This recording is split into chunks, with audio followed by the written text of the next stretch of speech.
So with that being said, I think we'll go ahead and get things started and have our chapter president open up our inaugural Zoom meeting here. So Jim, you want to take it away? Sure. If you hear any loud noises, it's my wife yelling at our puppy. So we'll go from there.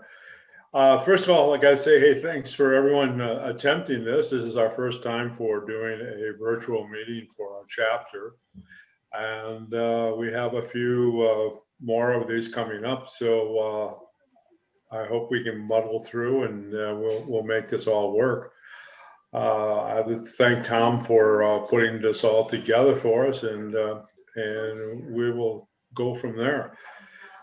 The first thing I want to talk to you about is that in December we have another virtual meeting, and we're bringing in Tracy Haynes from the Wisconsin Watershed Association. So don't be turned off about why a watershed guy is coming in. It is a really very exciting work that they're starting to do, because TU and National is all starting to look at watersheds as a whole because of these tremendous floods and things.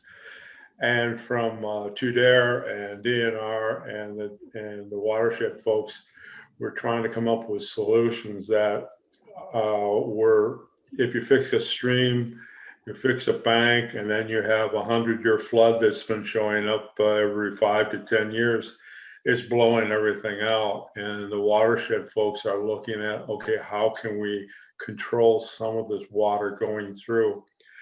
The counties are also looking at the fact that it's blowing out culverts and bridges, small bridges and stuff. So it's a group that we need to participate and listen to. Plus, Tracy is a very energetic person, and they've done some really wonderful work up north. So it's well worth coming in to listening to that one. And then in January, we're going to have our normal DNR folks, but we're going to break it down to just Casey and Emma Easterly, who takes care of the Jackson, Buffalo, and Tupelo County. And Casey works with Dunn County. And plus, she does a lot of work with the Captawish folks, and she's going to tell us about the stuff that they've done on the Plum, what they're going to be doing on the Katy Creek, and the different issues that they've found for Dunn County that they're going to start looking at. And we're going to create this as more of a town hall meeting. I kept telling the girls, I don't want PowerPoints, because I think I've seen 1,000 PowerPoints in my career, and I don't need to sit down and listen to another one, even when I have my best friend Evans Williams with me. So it's going to be more of they're going to flash a few reports. The reports for the shocking stuff, they'll send it to me and we'll put it on their website. But we're going to try to create this as you ask them questions. They're going to bring out some stuff about the brook trout reserve stuff that's in both of those areas. And we'll just get them telling us what they're doing and what their job is all about, instead of them telling us where all these fish are that I can't seem to catch anyway. So we will go from there. Let's see, I look at my notes here again. Next month, the board is looking at a couple of issues that have popped up from the possibilities of some very large projects in Dunn County and maybe in Tupelo or Buffalo County. So if we have some more data on that, we'll relay that. And I'm going to keep this really quick. And we need to thank Brian and Gabe for coming in and talking to us, because it's very exciting. And we will I think we'll just kind of cut that off, and I'll just turn this back over to Tom, and he can take over, and then you're actually here to see Brian and Gabe instead of me, so let's go from there. We'll talk to you later. Thank you. Perfect. Okay. So as we get Brian and Gabe ready, one thing that we just wanted to mention also was over at Kiaptawish, they're going to be having their 4x100 relay. So, and Tom, I see you're on as well. I'm going to share my screen, and Tom, if you want to just do a quick mention about this, we'd be glad to hear a little bit about it before we turn things over to Gabe and Brian. So I'll share my screen if you want to unmute yourself, Tom, and let us know what we should know about this.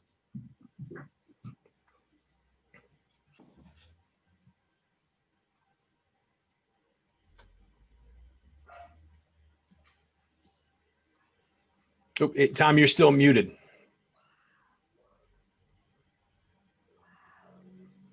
There we go. I bet you this is better. That's perfect. Okay. Perfect. All right, if you flip that on again, I'm sorry Yep, about I that. will. You bet I will. Yep. So typically, this year we're not going to obviously have a banquet. Typically, as part of the banquet, we've had a raffle offering. This year we're doing a chance offering with a drawing in February. So we're selling tickets for 4 items that I think are premium items. We have a Joshua Cunningham framed oil print. He's an award-winning artist. You can see the print up on the left-hand side. To the right, we have a Thomas & Thomas 3-weight, 7.5-foot rod, fiberglass. That's actually been very popular. We've been selling quite a few tickets for that. In the lower left quadrant, we've got a Yeti cooler, 45 Tundra cooler. And then we've got old reliable, we've got a 5-weight Norling bamboo rod. If you're interested in any of these items, you can contact me by my email. Tom, I don't know if you can share that with the folks. Yes. It is on this offering. Yep. I'm going to make it bigger here. I'll get it up there. And Tom, just to double check, that email that's on there is correct, right? The Hotmail? It is. Yeah, that it doesn't have the T. Right. And if you're interested, either email me or call me on my cell. Again, this, just like for Clearwater, this supports cold water conservation, our efforts in education, advocacy, stream monitoring, and stream restoration. So again, any of your contributions will go towards those efforts. So Tom, thank you very much for letting me present this. Of course. And thanks for the opportunities. Great things happening. Gabe, is that a... That's all right, Tom. How many tickets did you want, Gabe? All of them. Yeah, you just sold it all. There you go. So, and maybe what we'll do, Tom, is I'll put your email in the chat as well so that people have that, that they can see it too. If that's okay with you, then they can reach out. Yep. And maybe I'll put my address on. Perfect. That's what I'll do. Great. Perfect. Thank you very much. Yeah, of course. Fantastic. Okay. Can you send that copy out to the people who are here? Yes. I'll put it as a file in the chat in just a minute or two. Okay. Thank you. Yep. And then I'll send it as an email to everybody who had emailed for the link. Thank you. You got it. Okay. So up in the corner in the fly shop, we got Brian and Gabe, and they're the ones that we're here to listen to. So Gabe, somebody told me that he's called Muskie Jesus. So that's kind of big shoes to fill. I don't like that nickname. Yeah, I know. No pressure there, right? But so a rep for Sims, Scientific Anglers, G. Loomis, Hatch Reels. And as you saw in the pictures, catches a lot of fish in a lot of different places. And I had a chance to talk with Gabe for a couple times in the last couple of weeks, and what everybody said sure is right. Just the nicest guy, and certainly generous with your time and talent. So Gabe, glad for you to be here. And with Gabe is Brian at Brian's shop at Lund's. So Brian Smolinski owns Lund's Fly Shop, operates it. Good to all the chapters, our chapter, Chiaptawish and beyond. And same, you go to the shop, you're not going to find a nicer and more generous guy with time and knowledge. Both Gabe and Brian were at our chapter meetings last year presenting, and they agreed to talk about streamers, all things streamers, from rigging and ties to gear and beyond. What we thought we'd do, we've got some decent numbers here. If people have questions, and certainly Brian and Gabe want to take questions, just put them in the chat function if you would. So for those of you that are familiar with it, you'll see a little kind of a little bubble that says chat at the bottom of your screen. If you're on a tablet or a phone, you might have to either swipe over or select more, and that'll bring up the chat function. But these guys are going to talk for just a little while, and then they want to take some questions from you. And what we'll do, instead of everybody just talking at once, put the questions in the chat, and then I'll throw them to Brian and Gabe as we're going along. And the idea is not terribly structured. They're going to talk about things on the top of their heads. In the meantime, if you'd like you are, keep your mics muted, put your questions in the chat, and we'll turn things over to Brian and Gabe. So fellas, if you guys want to take it away. Yeah, thanks for having us. Thank you. Well, so we talked about maybe we'll start from the real rod end on out, and we'll go from there. But yeah, feel free to put questions in the chat, and we'll kind of field those through Tom here. Otherwise, we'll just be bouncing back and forth on all those topics between the reel and rod and the fly. So streamer fishing, I guess it's gained a lot of attention as of late. It's always kind of been a speakeasy thing, but there's a lot going on tactics wise, gear wise, otherwise. So we're just going to kind of try and break it all down here, as at least recent trends. What's working. There's just kind of been a lid on a lot of aspects of it for some time. So one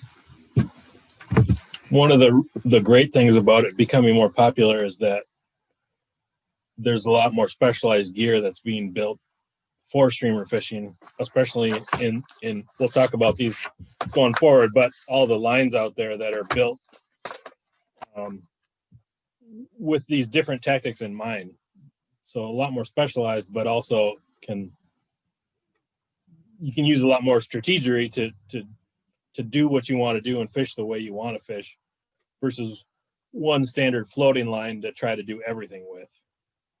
So we got some examples that we can go through and some flies we can talk about and different leaders and everything. So a note on, I guess, rod wise, you can make do with your current setup. Obviously, there's a lot of options now that have made that possible. Whether it's going up to a sink tip line to present buoyant or neutral flies at depth, or adding a leader of density, quick swapping that out to deliver those flies at depth. There's a lot of ways to address this, and there's a lot of different types of water to address. Small streams to big rivers. Options have grown. So you don't necessarily need to jump into a dedicated fishing a sink tip way of addressing this. There's you can adjust it via a different density leader between your fly line end and the fly, and this is especially important in short range situations on small streams. You don't need to completely switch your setup over to a sink tip. There's a lot of other ways around it these days. So we're going to talk about different densities of leader or short tips to add to your floating fly line. That's your go-to throughout the season, just to fish streamers. A big focal point, I guess, of this talk, I think, would be that to get down, you don't necessarily need to rely on weight in the fly so much as delivering it with a density of line or a sink rate of line, and the benefits of that. Neutral or buoyant flies are just going to have a little more swagger, a little more side to side sassafras appeal, fished at depth, but not relying on the weight of the fly to put it there. So I guess that's, a big point of what we're going to discuss here, but also the rigging and everything else that entails. But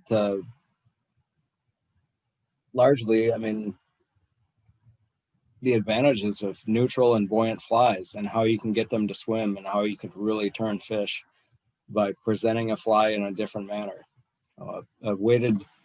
A weighted streamer in the past, it relies on a jigging action, and that's not necessarily all that natural when you think about what a bait fish is going to do in the water, especially if it's struggling or if it's,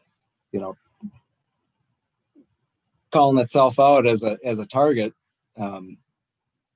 Something struggling is going to move downstream, and it's going to be kind of hanging there on the pause, not necessarily doing this jigging thing that everybody's been, kind of gravitating to in the past.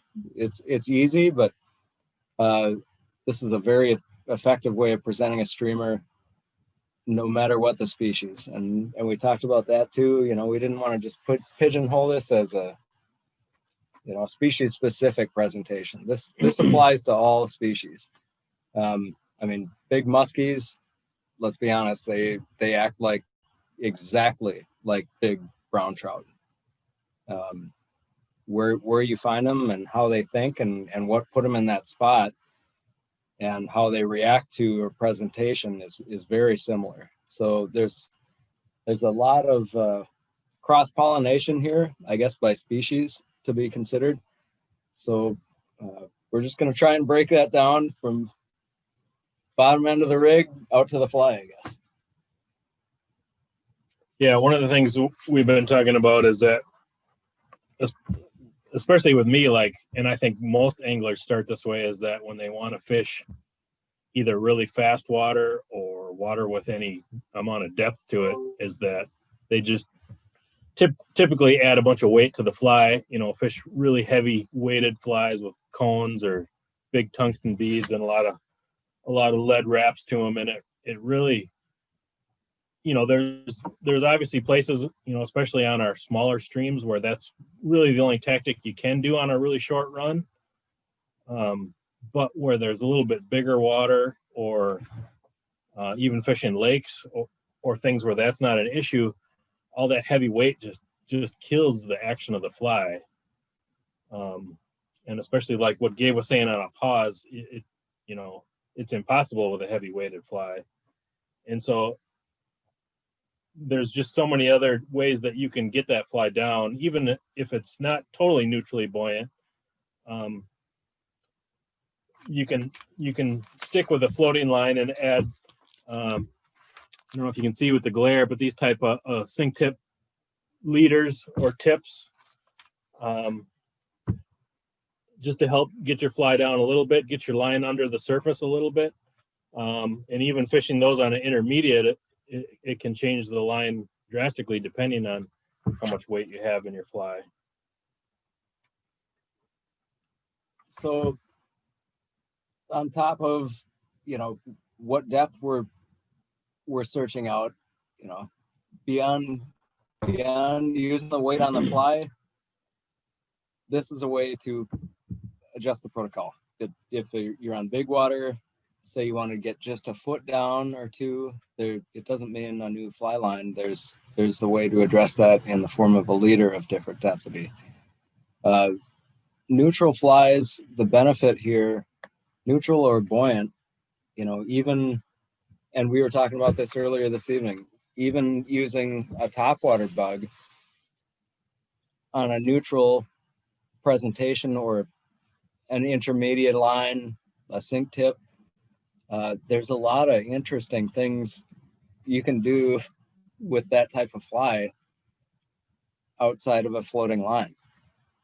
Whether it's a longer fluoro leader to get it just under the surface, or using different densities of leader on the end of a floating line, or going to an intermediate line, intermediate tip, type 3, type 5, type 6, whatever it may be. There's all different applications to this.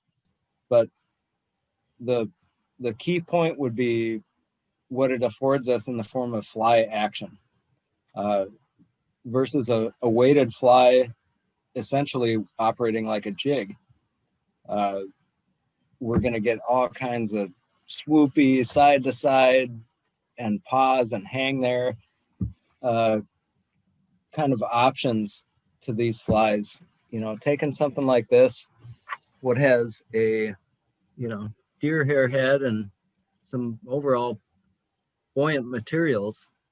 This is an articulated of about 4.5 inches, but amazing trout streamer, amazing smallmouth streamer, and also the size of flies and what this affords. You know, you are not so much limited by the weight of rod that you're going to throw, so much as the grains of line that you're going to use to deliver a fly. And there are capabilities to all rod weights, because they're designed to carry a certain grain window of line. Where you're limited is what line will deliver what fly. So there are, you know, the average fly rod has a lot more capacity than what you think of putting a standard grain line on it, delivering a small fly, you know, historically. But what you can throw with a 5 weight, you'd be surprised when you put 175 grains of line on there, what bug that will deliver and smooth out the program, as opposed to a heavy fly and, you know, maybe underweight rod. When we bridge that gap in the form of grain weight in the line to deliver that fly, it smooths everything out, and your options just get huge when you look at, well, I can throw almost a 7 weight line with a 5 weight. That's going to smooth out throwing, you know, one of these 5-6 inch bugs. You can literally do this if the weight isn't on the fly end, but it's there in the line to deliver it. Your options, you know, really grow. For your average trout rod, a 5 weight, throwing a 6 inch fly with ease, it's pretty cool to think about.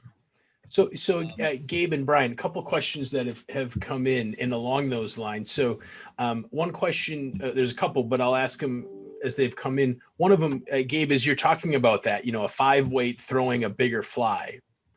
There's a question about, one of the questions is about how do you get that to happen? So one of the messages is, how can you set up a 5 weight to throw a bigger fly? Traditionally, if you're thinking a floating line, that's enough grain weight there to be able to turn over a pretty heavily weighted, you know, say like a Clouser minnow, for example, with a big lead dumbbell eyes. That line will turn over a fly like that, even though it's not the most fun to cast.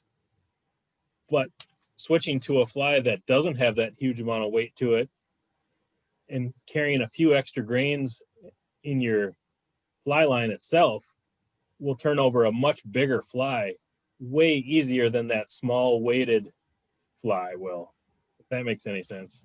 Yep. Much smoother operation. There's not the herky jerky of the weight being focused on that end of the rig.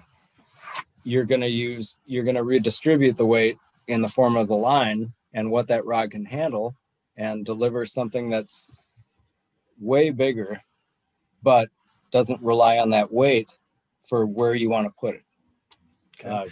Here's another question, fellas. Are sink tip leaders rated like tippet? For example, ones that sink faster are the ones that sink faster than others.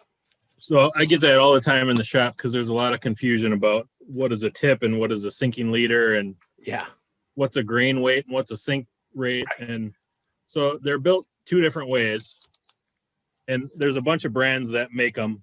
This is a tip, which is built basically like a fly line. It has a core similar to a fly line, and typically they're rated in grain weight, which is how much they weigh.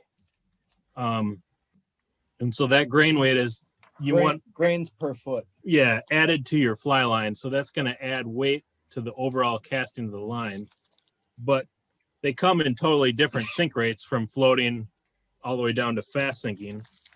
Whereas these types of, this is an airflow poly leader, for example, is basically more like a butt section of a leader with a nylon or copolymer core versus like a braided core like a fly line has. And again, comes in several different sink rates, but it's kind of like the back half of your leader. So really easy to add to a fly line. Comes in different sink rates. And you can even make it sink faster by switching over to fluorocarbon. But those they definitely are rated in different like pound tests because they have that like mono style core. And so like this is a salmon steelhead one, for example.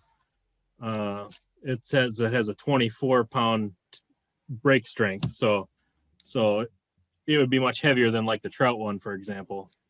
But they're saying like add tippet up to 24 pounds because that's what the break strength of it is. In short, these will allow you to up that grain weight to deliver larger flies and achieve the sink rate that you want as an add-on or retrofitting your floating fly line that you use the rest of the time. In the case of trout, maybe even in the case of smallmouth, but probably looking at upgrading to a full integrated sink tip line, beyond those applications. But this is a way to get it done and kind of experiment with these things without jumping into fully switching your rig over. You can retrofit on the water for specific pieces of water, in your day's fishing, that kind of thing. But largely we're talking about how to deliver larger pieces of meat with the same rigs. Grain weight is, and there's different considerations when you're talking fly lines. Grains typically refer to the first 30 feet of a fly line. Here we're talking grains per foot when we're talking about these tips that we're going to add to the end of a fly line, but it essentially retrofits your fly line into a sink tip of various densities, depending on which you opt for. A lot of different options going that route. And then we get into sink tips and densities of those, full sinking heads and so forth. So, hey, Gabe, just to jump in, yes. because there's a question that's right along those lines.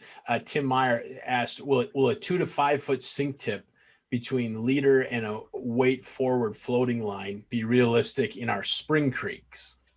That's what I was trying to say before about, if the run is really short or the current is really swift, for example, it just doesn't allow most sink tips to get down in time. So in that instance, you'd still need some weight on your fly, just to get it started sinking.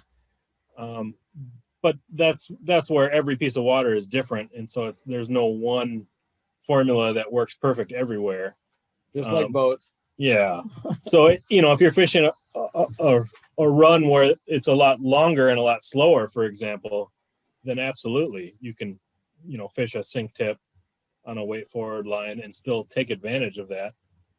There's a lot of guys doing it, especially if they're swinging flies on at least some of the bigger trout streams, like in our area, like the Rush or the Kinney.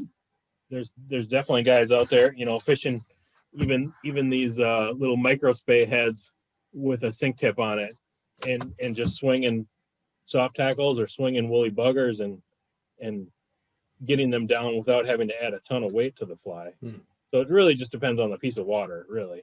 If the water is small and maybe you have some current to contend with, and the fly needs to be doing what you want it to right away, you can go shorter and much more aggressive on grains to achieve that.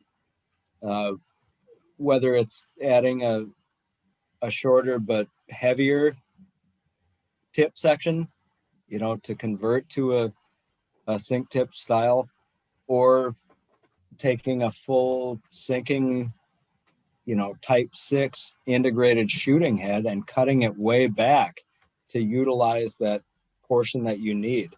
I do that a lot with a lot of these lines. I'll go way over grain on what rod I'm going to throw it on, but I'll chop it way back so that I only need to get 10 feet out of the rod to sling a cast and deliver it, and talking huge flies if needs be. But it doesn't just apply to the big end on bugs and grain weight. You can take this all the way down to a 5 weight and be talking about throwing a 6-inch bug and getting it subsurface where you need it, just by manipulating the grains and condensing the delivery system. The sink rate doesn't always, in more cases than not, it's not about how deep you want the bug to be either. That the sink rate, it has more to do with how fast the water is, giving that fly a chance to get down, getting the line a chance to pull the fly under the surface. Mm-hmm. There's a question. Jeff asked the question. It looks like, Jeff, you got like half a chicken over there that you're tying with. I just saw a bunch of hackle come by, I think.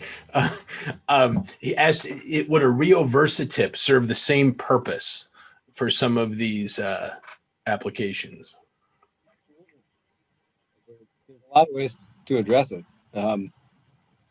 Whether it's the line itself being designed for what you want to do, or retrofitting it with all these new different density tips that you can add to the end of your fly line that in a pinch allow you to fish it that way without dedicating a full rig to what you want to do. That's the, I guess, versatility that's come about in recent years is in the rigging. You're not stuck having to buy a new fly line to do this. You can even take short sections of sinking material and make your own tips, but it's all situational. It's appropriate to the size of the water and the depth, but most importantly, the current. And then there's ways around that too, to get deeper, even by cutting a cast, quartering upstream versus downstream will afford you greater depth of delivery. When the current is fighting your rig, it's going to want to draw it up, and so you need more weight. By casting up,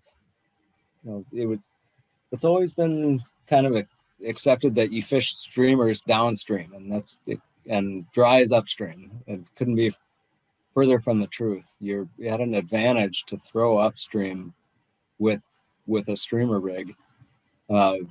If something's struggling, it's not going to be moving upstream, and the fish can effortlessly hover behind it and follow it and scrutinize quarter downstream presentation.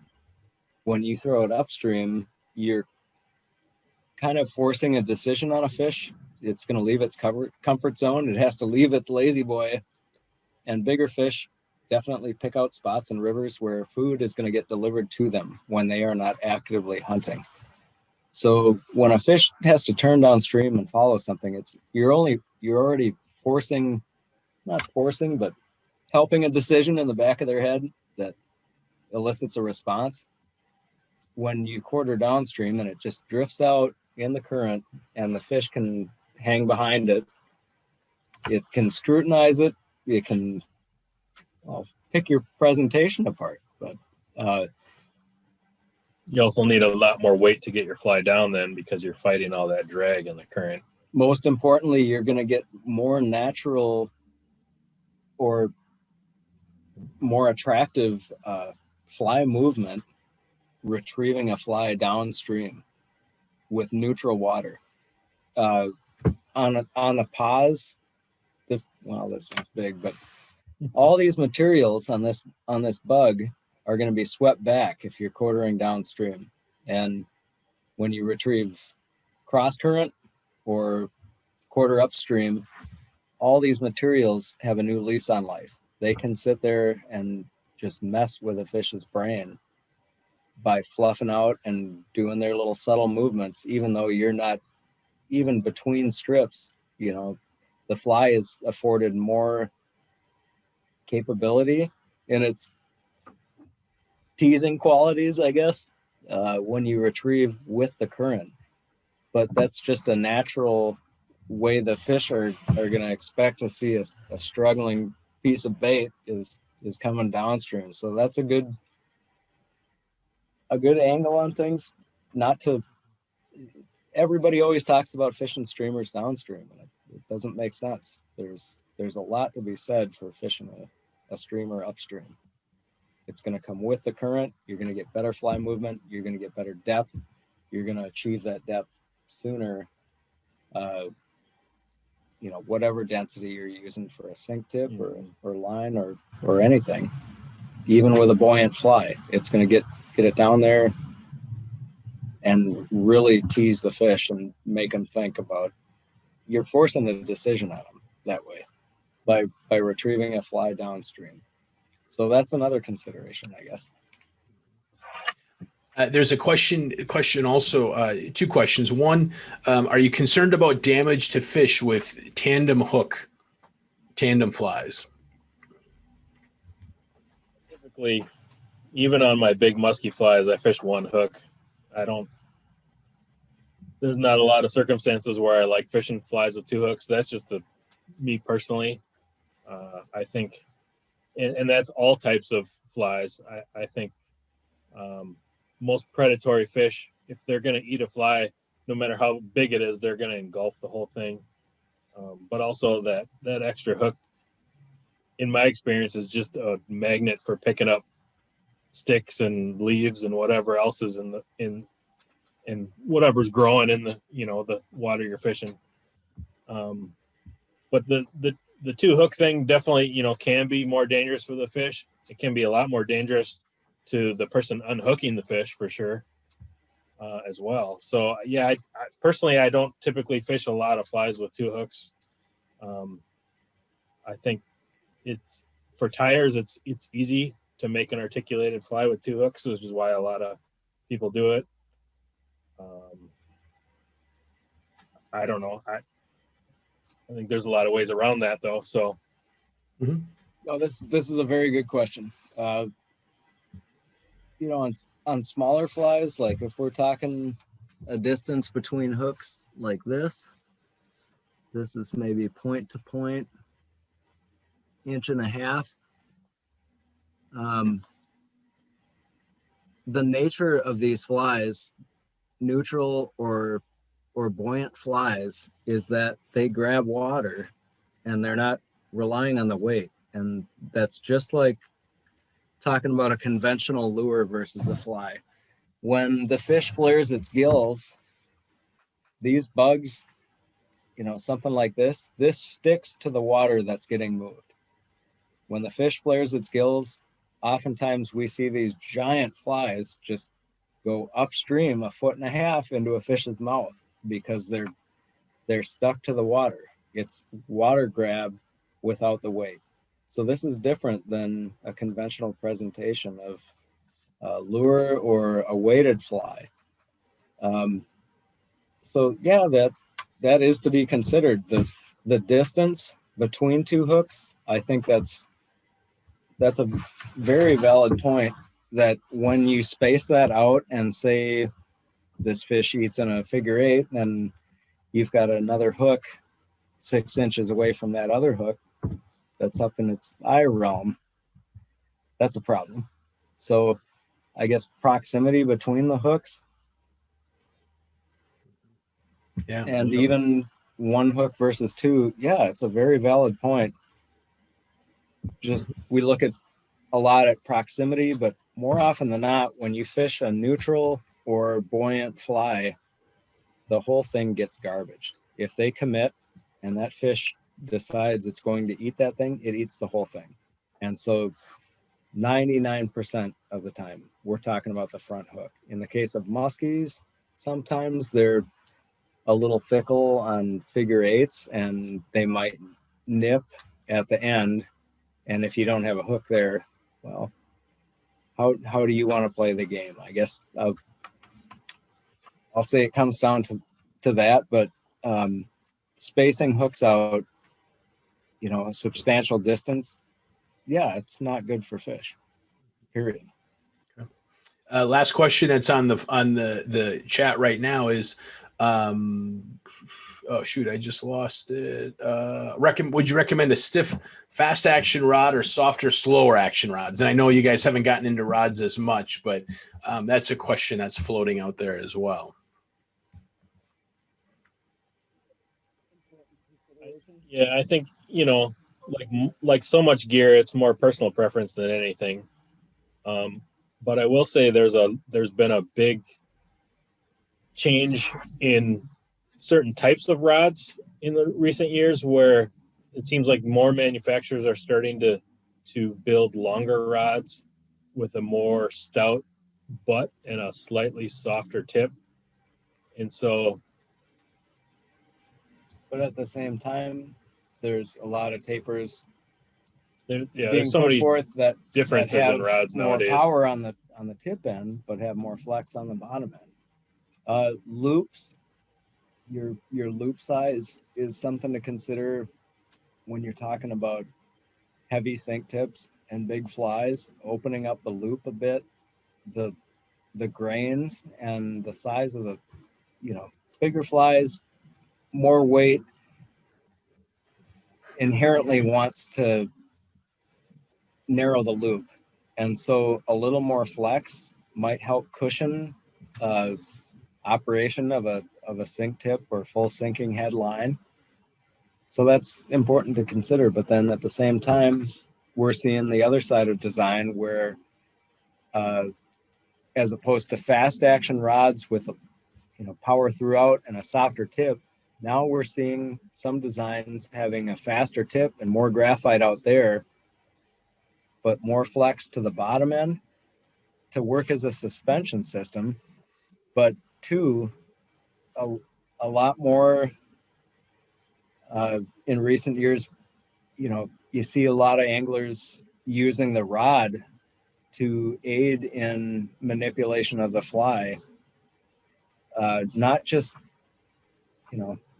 you've got your strip, but thumping the rod, and it's akin to conventional fishing of a bait caster, but you're using the rod tip to aid in action of the fly. So we're seeing some specialized actions come around now that are actually softer on the bottom end, but faster on the front end, which is a cosmic departure from traditional fly rod design. But what it affords you is, when say I'm doing a retrieve and what I'm using for a strip on one of these big bulky bugs is an authoritative, really kind of thump of a strip that charges this forward so much that it overruns the leader. And when it overruns the leader, it feeds itself this little bit of slack that lets it continue its side to side trajectory. You're not going to get that with a straight line. And so by generating momentum that overruns the leader, that's another talking point on neutral and buoyant flies and fishing them with sinking lines or sinking tips to deliver them, is it lets you feed this thing neutral buoyancy between strips, which lets all these materials do their thing. It lets the fly turn sideways and hang there and just tease them. It's not something you can do with a weighted fly or a weighted lure.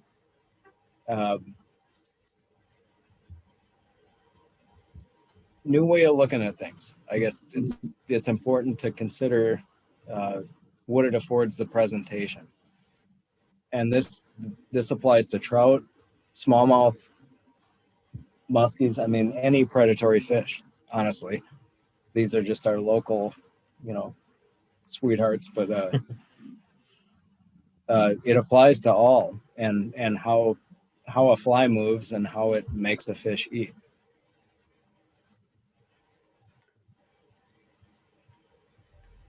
So there's one other question too, and I think that Jim was thinking this too. Brian, do you have, or can you create starter kits for various types of stream and rivers? Well, the problem with that is that there's so many different types of water and so many different techniques out there that not everybody's doing the same thing. Not everyone needs the same gear. And so it's best to kind of think ahead of time before buying any, rod or line or flies, of how you want to fish, what type of flies you want to fish, and what type of water you're fishing. A lot of variables that you need to dial into your specific program. Right. What you're looking to do really dictates the needs and what your options are, honestly. And that's kind of the whole point of the talk, is that, fishing a floating line with a weighted fly might be perfect for, scenario A, but for B, C, E, D, and F, there's so many different variables involved that, it's best to come in and say, this is kind of the water I want to fish and the technique I like to use, and, what flies should I be using, what line should I be using, and we can kind of go from there.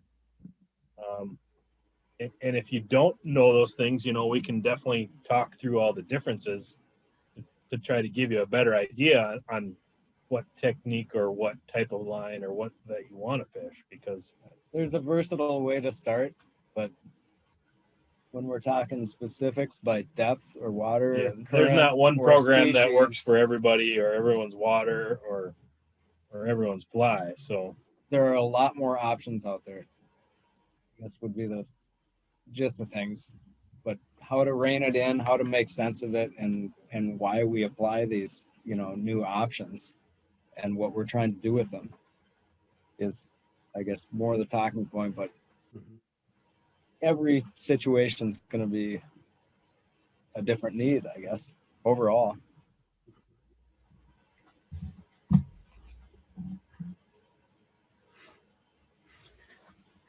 So what can you tell us in terms of, I think we got all the questions in the chat so far. I know there'll be some more, but what can you tell us in terms of, knowing that everything's out there, but some of the things that you've learned or want to advise about flies and things that you've talked about, some buoyant and neutral and so on. What are some things we should know about those?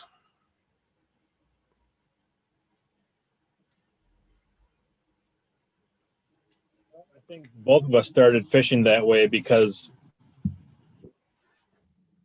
like we were saying before, fishing a heavily weighted fly on a floating line, it just isn't that much fun. That there's only one really action you can put in your fly, and that's the jigging action.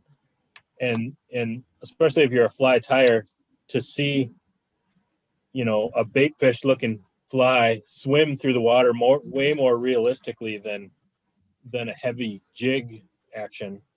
For one, it's much more enjoyable to fish because you're you're the one imparting the action in the fly versus the weight doing it. And you can control how it swims, you know, how deep it swims, those sort of things, but also like being able to fish your fly just below the surface and keep in visual contact all the time with it, and seeing fish key in on it and move in on it. It's more engaging. Yeah, It's greater amusement level too. exactly. It's But not the kind of just cast it out there blindly and hope to feel the tug on the end of your line. There's so much more involved in it that way. But too, when we add grain weight for delivery on the fly line end versus a fly, it's a lot more pure. Like we're fly anglers because we deliver things with fly lines, and that's what separates it. Casting a weighted jig, that's the separation here is delivering things with a fly Nothing line wrong with jigs. is what makes it fly fishing. Right. Honestly, people are pushing all those angles these days, but it's no fun to throw a heavily weighted streamer on your standard, 5-weight appropriate rod to throw a big Clouser minnow of 3 inches with a big dumbbell head on it. It's no fun. You can throw a way bigger fly and use the weight in the line to deliver that, and it smooths everything else out in the program, and it's just pure fly fishing, I guess, when you look at it that way, as compared to this herky jerky, it doesn't quite work so well. Well, you can throw huge flies with fly lines if you determine where you want to place that fly with the line and not the fly's weight, I guess, is what I'll say. Mm-hmm.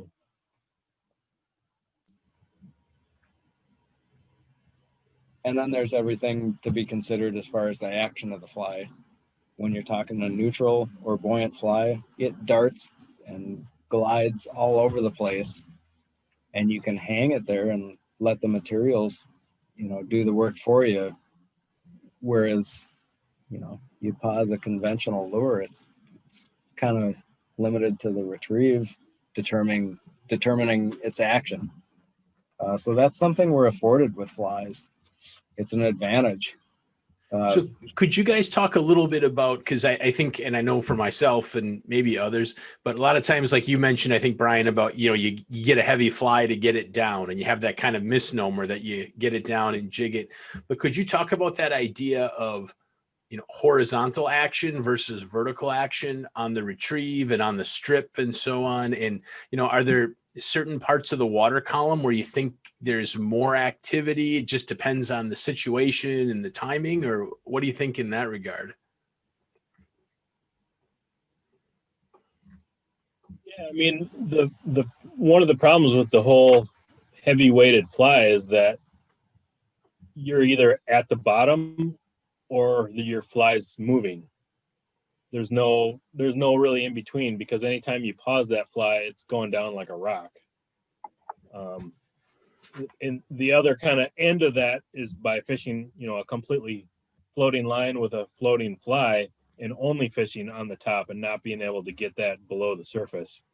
And so the different types of flies and the different types of lines are just, be able to fish that whole spectrum in between, where you can fish near the surface, but below it, which is, I don't care what kind of fish we're talking about, is always going to be more productive than strictly on top, because that's 99% of what they eat is in the water, not on the surface of the water, even just trout, but in smallmouth and pike and muskie as well. So getting under the surface is definitely going to improve things.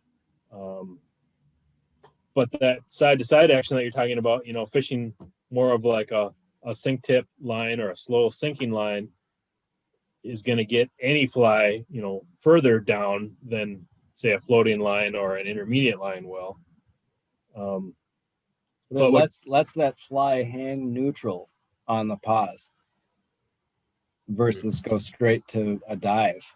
Yeah, that's a And good that point. just opens up all kinds of options as far as what you can do with a fly, how it moves, but it's also a lot more natural looking.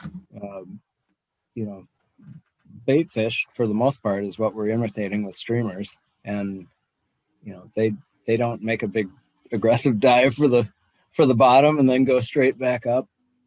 So it's not only a natural presentation, but it affords materials their ability to shine and do things when you're not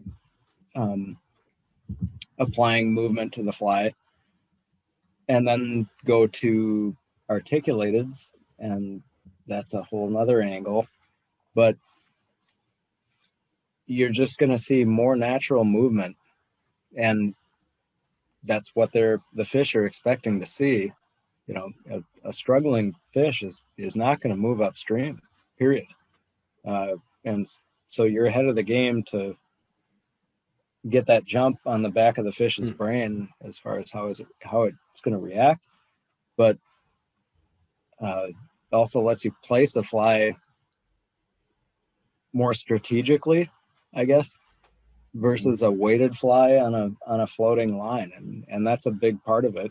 And then just affording your ability to throw a much larger fly than what people think these, you know, different weights of rod are capable of. It really comes down to the line that you're using and what the rod's capability and grain weight is, and that's going to deliver the fly. Yeah. So a couple other questions, fellas. One's from Dick, and Dick, I'm not sure. Dick asks, "What about size for trout streamers?" And Dick, I'm not sure if you're talking flies or if you're talking line as well, or rod. But Dick's question more relates to thinking trout as well. And I think No such thing as too big a fly for trout. They eat other trout. Same goes for smallmouth. Same goes for muskie.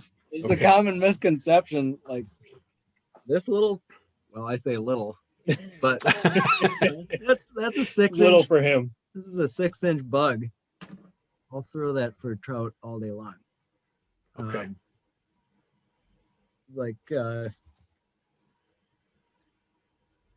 These are predatory fish. They work for a living, and when an opportunity comes along, you know, it's a big way to capitalize on what you're trying to do. You know,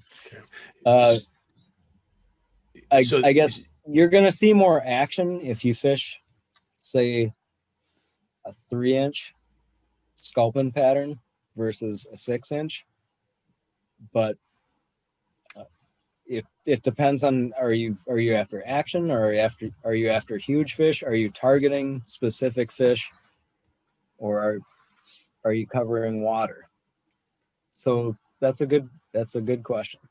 Well, and I'm glad you asked and it too, Dick, because your point, both of you guys saying, you know, never too big. I think a lot of us who fish mostly trout, you know, feel like we're really throwing something huge if we get beyond, you know, a couple inch streamer.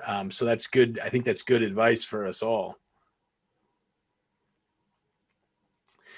There's another question, gents, question from John Redwine.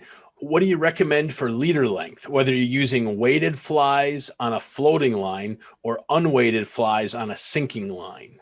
So thoughts on leader length. Yeah, there's not a cookie cutter answer because of all those variables that we talked about. But definitely, like, we're always using some form of leader too. Not even just on a sink. Say we're fishing a full sink tip, we're never going right to our fly, because having that weight, even though it's spread out over the sink tip or sink line, it's still, we want that away from our fly a little bit, so that doesn't also, you know, reduce the action of the fly. So having something neutral between your sink tip and your fly, like mono or fluoro or wire even, to let the fly be neutral and not have the sink tip pull it down. Yep. And situational again with water velocity, and are you wanting to fish your fly neutral on the pause? Even if you've got a really aggressive sink rate on your sink tip, if you're wanting to fish the fly neutral on the pause, if we're in slower water, going to use a longer leader because it lets it hang. It lets it do its thing.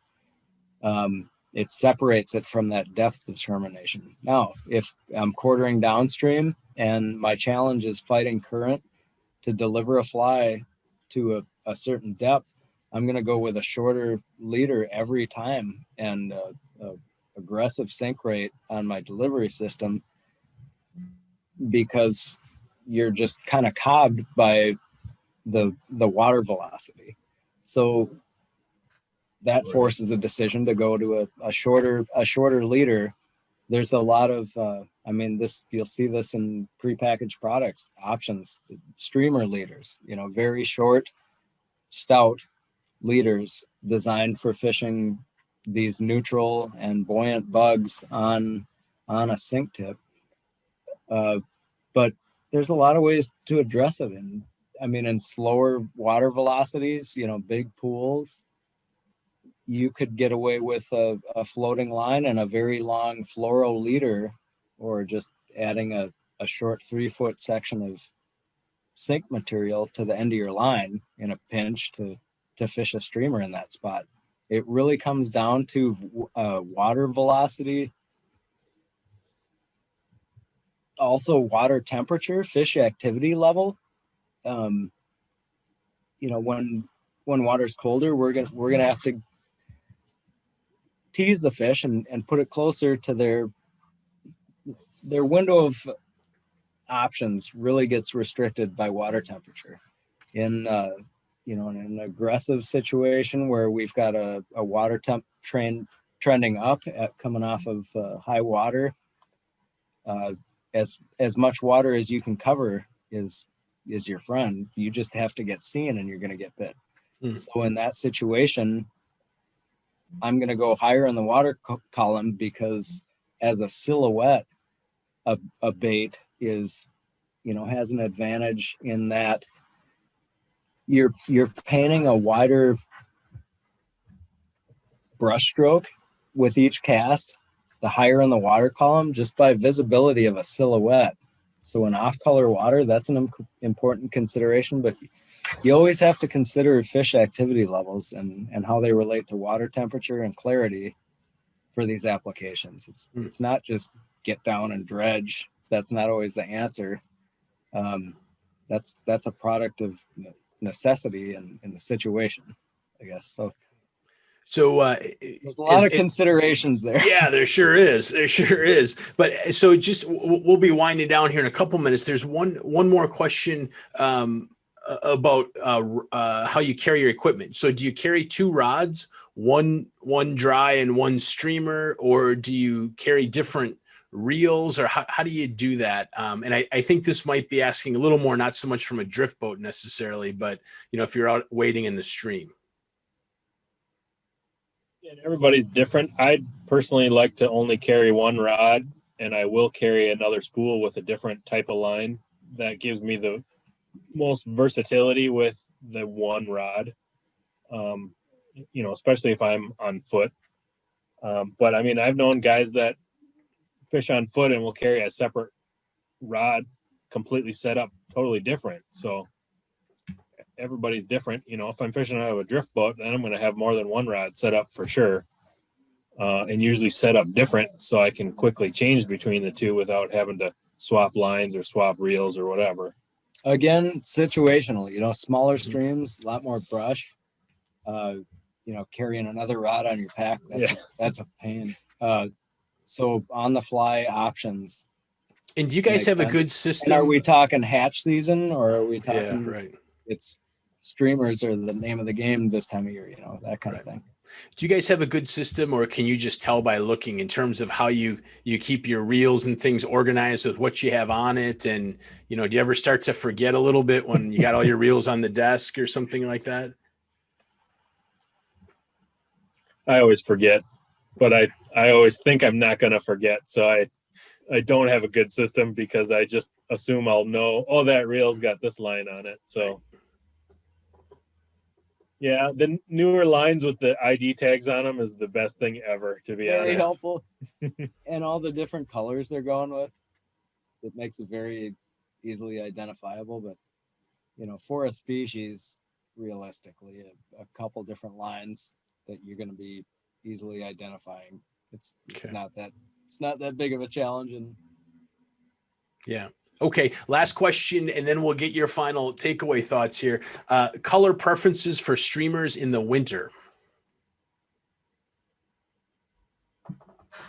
Go-to answer for streamer colors is always what you have the most confidence in. that's huge. Just Regardless yeah. of time of year or what's going to work better, fishing, whatever you're going to throw with absolute confidence is the most that trumps fly size, fly action, fly color, everything. Shape. As far as shape, action, as far as I'm concerned, I mean, that is so much more important because your bug is going to be where it needs to be, doing what you want it to, and you're going to be in touch with that.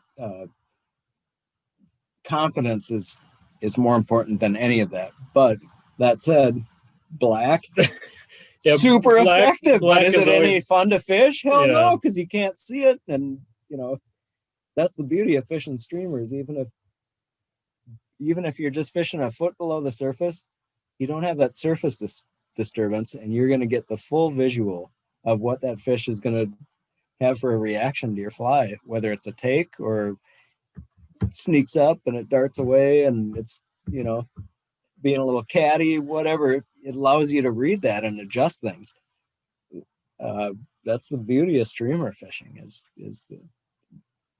even though we're fishing subsurface, there's no two ways around it. All of us just love the visual aspect of this, and playing into that, hugely important. I think it's a confidence booster. I think that's why we both gravitate towards flies that are neutrally weighted, because it has less to do with what the fly looks like and more to do with how the fly swims. And color is like the least important thing in my book when you're talking flies that swim well, because I think the fish is totally attracted to the action of the fly over any of the other traits. Yeah, silhouette, action, everything else, but most importantly, confidence. But to properly answer that question, color, black works. Black really works, especially in, it doesn't matter if it's clear or dirty water, but it's no fun to fish because takes away the visual. Yeah, you're going to feel a tug on the end of the line and you might catch more fish, but I want to be fully engaged with every fish, and that's the reward, is honestly the visual side of things. And even if it doesn't go for it, I want to be able to read that fish and adjust things. So I guess I lean towards the light and bright, even if it's natural color patterns, even if it's tans, browns, maybe some orange, if we're talking red horse. Mottled coloration, that's great for sculpin water, but visibility is it makes it a whole lot more fun when you're looking at the fly and you're just totally engaged with how you're dancing that thing back and messing with that fish's brain. I guess it's just more fun and more rewarding. But black is deadly. To go wrong. Okay. So fellas, as we wind this down, just a couple thoughts from you guys both in terms of, how we get in touch with you guys. People want to talk to you more, shop and Gabe, the things that you rep, what's the best ways to get in touch with you guys? You know, where can we get stuff from you? Those kinds of things. I'm always here, so I'm easy. So, and hey, Brian, just to, as far as the shop goes, you got your online stores all open, taking orders through that online, face to face as well. Yeah, we shorten our hours a little bit in the off season, but just a little bit.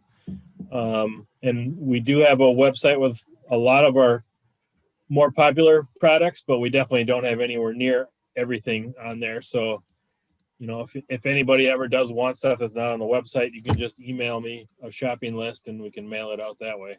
Okay.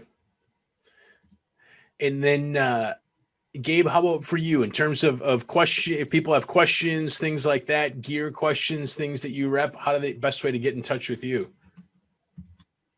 Specific product questions, very happy to answer any inquiries. Gabe, Gabe at Dryfly Sales is my email. You can get a hold of me all the time.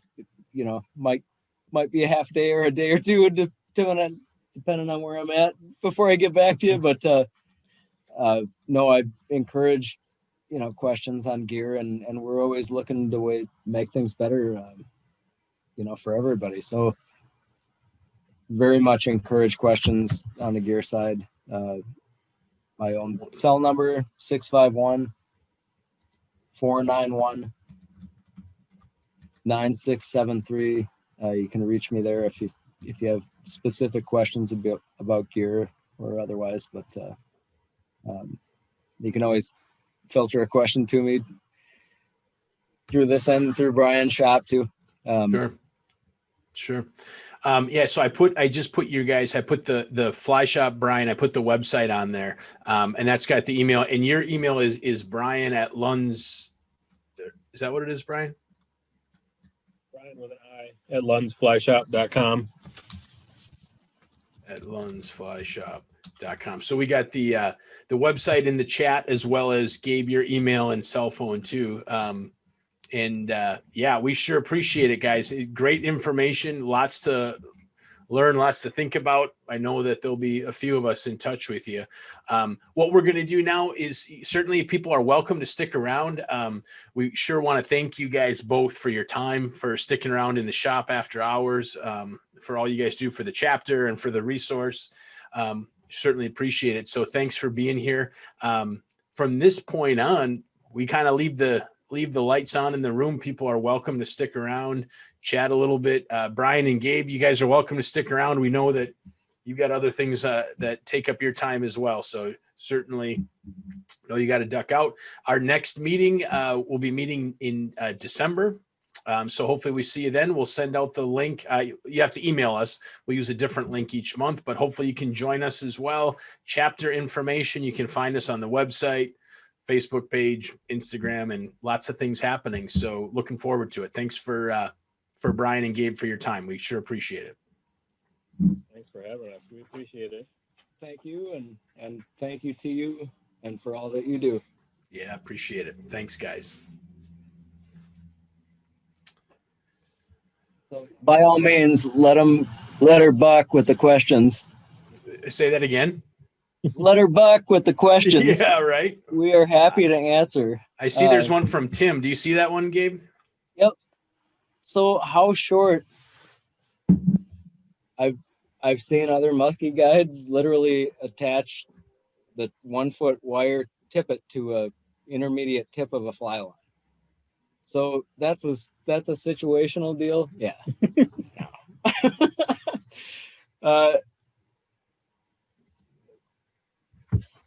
I guess the shortest I've ever gone on a leader following a sink tip would be maybe 3.5 feet.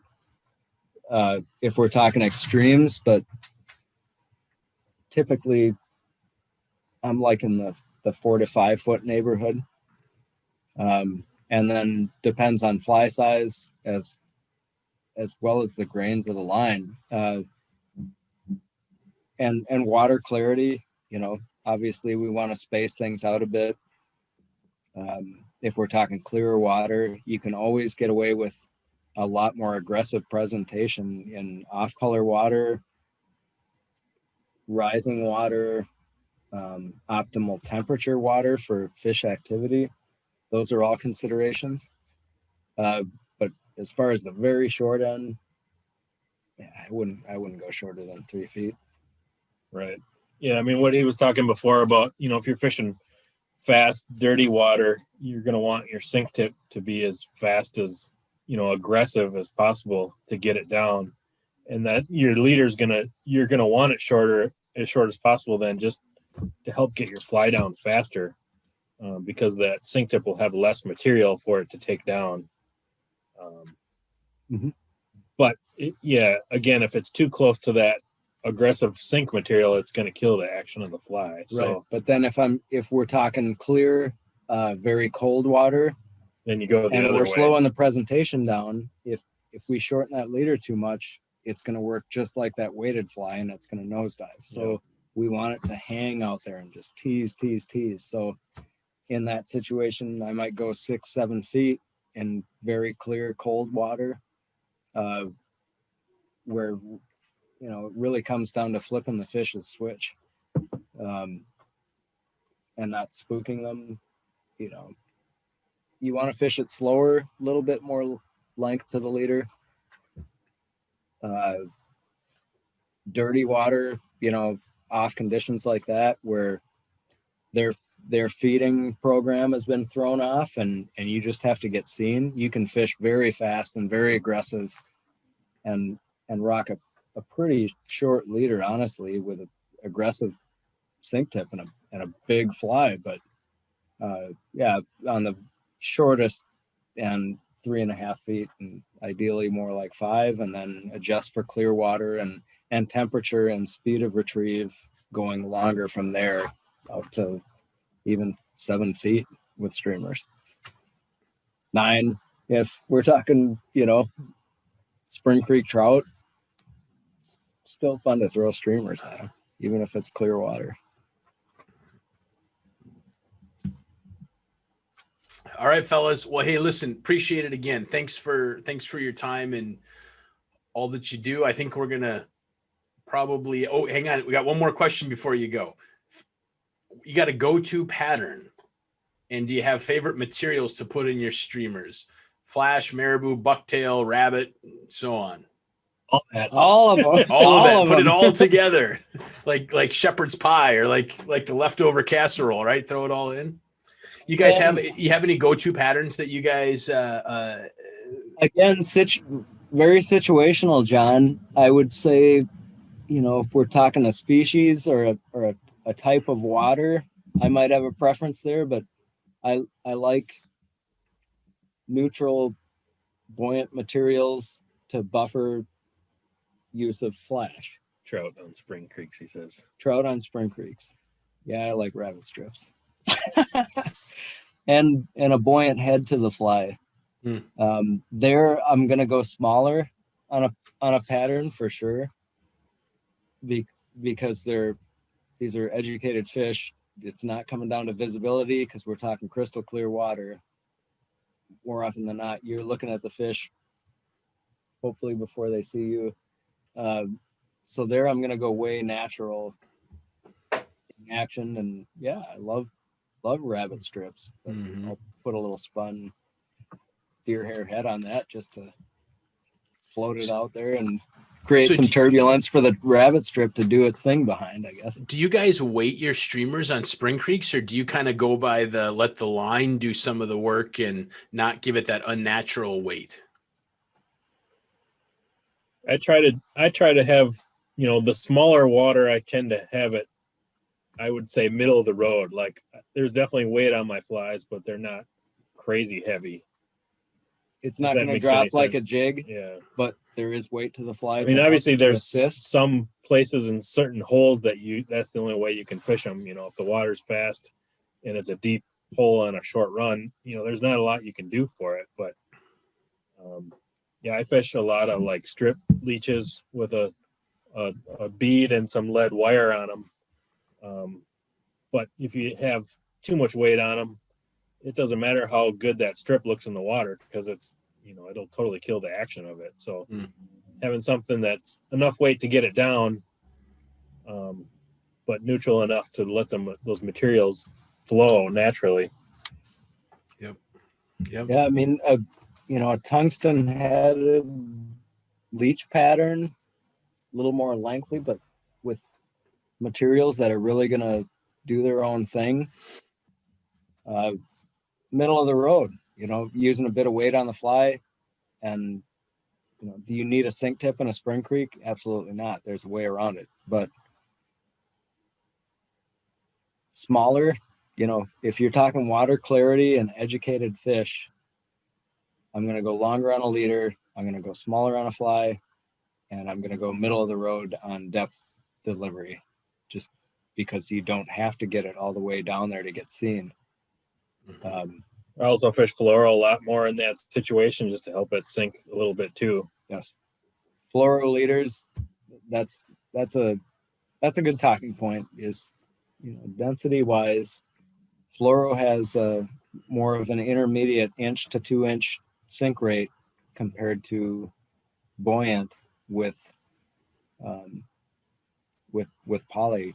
Typical mono, it's a buoyant material. Fluoro is not. So by just lengthening the leader, adding a little bit of weight, it opens up all kinds of possibilities. But I guess it comes down to what fish, what conditions, how big a fly, what kind of action. But the action I prefer hands down every time is side to side neutral, not a weighted fly. And that's afforded by delivering it with it, whether it's your leader, density, or fly line. And with materials too, the other thought is that if you aren't fishing a lot of materials that add buoyancy, then you need less weight to bring it down. So the more neutral those materials are, the easier it is to get your flies down. Mm-hmm. All right. Got it. Yeah. Yeah, right. Yeah, John wrote, floral pine school, rabbit leeches, lightweight. Yep. Sounds like a good combo. Water, picky fish, that kind of thing. I mean, they're still eating sculpins. It's just, you don't need a fluorescent sculpin or an oversized one to get their attention. Right. I love just natural grizzly rabbit strips for trout streamers. Gold variant, that's a cool one. With off-color water, black really has a better signature, but then it comes down to what's more fun to fish. Right. Something light that you can see and know what patch of water to be looking for attention at. Yeah. Or just the tug on the line. Black's deadly, and especially in off-color water or smaller black offerings. It just blows my mind how many muskies get landed every year on black crappie jigs. Black marabou crappie jigs really drive muskies crazy, but they're not much fun to fish if you're going to target them. Okay. All right, fellas. Well, I think we're going to shut the room down here now. We know you got things to do, but thanks again. Just tons of information. Appreciate you being on, and good luck getting out there, and got more weeks of muskie fishing ahead of you, right? Okay. Thanks, everybody. Cross our Appreciate fingers it. there. Yeah, right. You got it. Okay. Have a good night, everybody. Thanks for being on the meeting. Thank you all. Any additional questions, feel free to reach out to either of us. Always happy to help. So perfect. Brian and Gabe, thanks a lot for showing up. I did ask you, I would like to see you guys come back in March, because us old men are not going to remember all this stuff. So we need pressure course. So thanks a lot. Be an honor, fellas. We're happy to. Sounds great. See you guys. All right. Thank you all. Have a good night.